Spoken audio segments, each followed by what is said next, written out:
Hi అండి, నేను మీ శిరీషాని. ఈరోజు మినప్పప్పు ఏ విధంగా క్లీన్ చేయాలో చూపిస్తాను. సింపుల్గా 5 నిమిషాల్లో క్లీన్ అయ్యేటట్టు. నేను 5 గంటల పాటు నానబెట్టేశాను.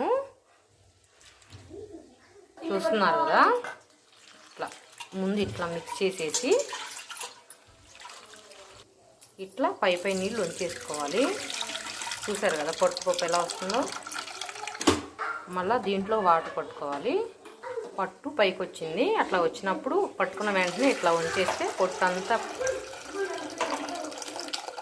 మళ్ళీ మనం వాటరే పట్టాల్సిన అవసరం లేదు. ఈ వాటర్ ఉన్నాయి కదా, ఈ పైలో ఇలా పై నీళ్ళు వంచేసేసుకొని క్లీన్ చేసుకోవడమే. నేను ఉంచేసాను. మళ్ళీ ఇలా మిక్స్ చేసి ఉన్న వాటర్ మళ్ళీ పైన ఉంచుదాము. దీనిలోకి ఎక్కువ వాటరే మనం యూజ్ చేయాల్సిన అవసరం లేదు.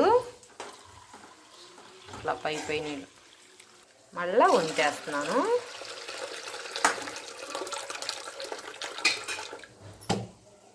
మళ్ళీ ఈ నీళ్ళు దీనిలో పోసుకుందాము.